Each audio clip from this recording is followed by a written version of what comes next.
Assalamualaikum warahmatullahi wabarakatuh. Bismillahirrahmanirrahim.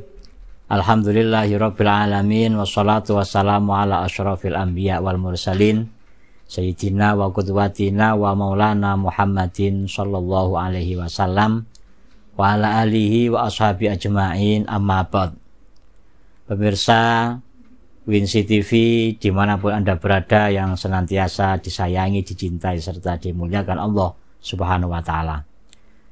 Syukur alhamdulillah, kesempatan kali ini kita bisa bersua dalam rangkaian ibadah Ramadan yang tentunya nanti ibadah ini bisa kita harapkan kebermanfaatannya, kemaslahatannya untuk kebahagiaan dunia akhirat kita. Mudah-mudahan momentum Ramadan pada tahun ini betul-betul mampu kita manfaatkan sebaik mungkin dalam rangka mendekatkan diri mencari ridho ilahi. Amin Allahumma amin. Shalawat ma'asalam semoga senantiasa tersanjung curahkan pada junjungan baginda Rasulullah Shallallahu alaihi wasallam dengan penuh harapan semoga kita bersama ditakdirkan Allah menjadi hamba Allah yang senantiasa tidak sekedar mukmin tapi juga muttaqin. Amin Allahumma amin. Pemirsa saluran Winsi TV yang dirahmati dan dimuliakan Allah Subhanahu wa ta'ala, puasa tidak sekedar hanya menahan diri dari hal-hal yang membatalkan pahala puasa, tapi juga mampu menjaga diri dari hal yang membatalkan puasanya. Untuk itu, dalam kajian fikih sudah ditegaskan beberapa hal yang membatalkan puasanya, selain makan, minum di waktu di mana puasa itu harus dilangsungkan. Namun yang perlu diperhatikan juga adalah bagaimana as-shaim, orang yang berpuasa, mampu menahan diri dari hal-hal yang membatalkan pahalanya puasa.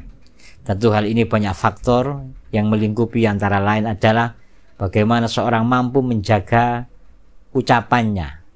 Yang namanya puasa tidak sekedar mampu menjaga mulut agar tidak memasukkan makanan atau minuman ke dalam mulutnya, tapi juga bagaimana mampu menjaga apa yang keluar dari mulutnya yang bisa membatalkan pahalanya puasa. Tentu hal ini harus menjadi perhatian serius bagi hamba yang beriman, yang nantinya diproyeksikan untuk menjadi hamba yang muttaqin, tidak hanya sekedar menjadi hamba yang beriman percaya kepada Allah, tapi juga menjadi hamba yang takut kepada Allah Subhanahu wa ta'ala. Aspek lainnya adalah orang yang berpuasa tidak hanya sekedar menjaga apa yang keluar dari mulutnya, tapi juga bagaimana ia mampu mengatur terkait dengan adanya kehendak hawa nafsu, keinginan yang di luar koridor tatanan dan ketentuan syariat. Kalau kita amati cermati, orang makan di luar Ramadan itu bebas, dalam artian tidak dibatasi oleh waktu, tidak diatur oleh waktu. Yang penting catatannya yang dimasukkan adalah rezekinya halal, yang diminum halal, bukan dari barang yang diharamkan. Namun dalam konteks puasa, tidak hanya secara zatiyahnya yang ditekankan agar halal, tapi waktunya pun harus diatur.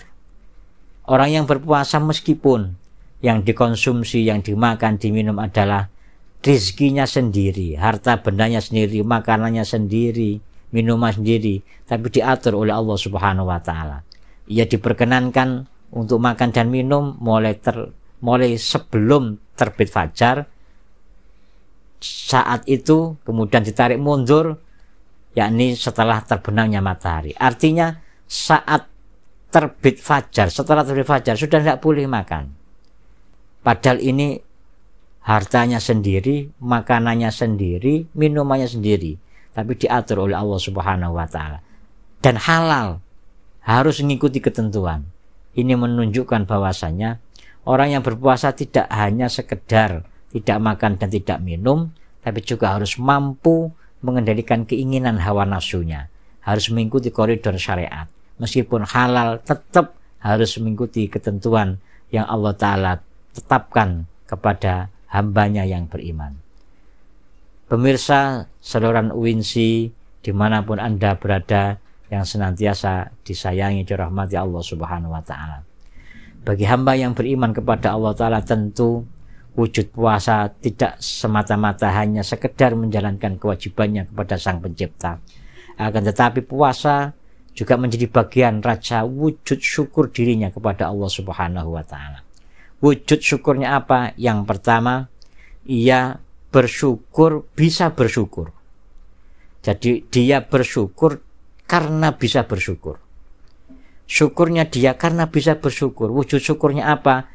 Memanfaatkan umur, usia yang Allah Ta'ala berikan pada dirinya betul-betul digunakan dalam bingkai ibadah kepada Allah Subhanahu wa Ta'ala.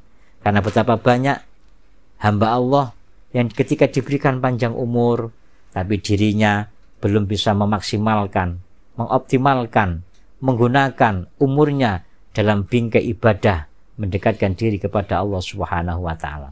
Maka Ramadan hadir memberikan kesempatan bagi hamba Allah yang beriman untuk mensyukuri umur panjangnya itu dengan menggunakan umurnya berpuasa di bulan suci Ramadan. Yang kedua, bulan Ramadan hadir tidak hanya sekedar batas kewajiban menjalankan ibadah puasa di dalamnya, tapi Ramadan hadir adalah dalam rangka memberikan kesempatan bagi hamba Allah yang beriman untuk betul-betul memanfaatkan waktu itu bertaubat kepada Allah Subhanahu wa taala. Karena tidak sedikit orang yang diberikan panjang umur tapi umurnya disia-siakan, tidak digunakan untuk bertaubat kepada Allah taala. Padahal setiap hari seorang insan pasti berbuat maksiat kepada Allah. Tapi tidak setiap hari manusia bertaubat kepada Allah Subhanahu wa taala. Setiap saat, setiap detik, setiap menit, setiap jam manusia pasti berbuat maksiat kepada Allah Ta'ala. Apa wujud maksiatnya? Wujud maksiatnya adalah ketika manusia lupa kepada Allah Ta'ala, justru yang diingat hanya anugerah pemberiannya Allah Ta'ala. Yang memberi, zat yang memberikan, ia lupakan.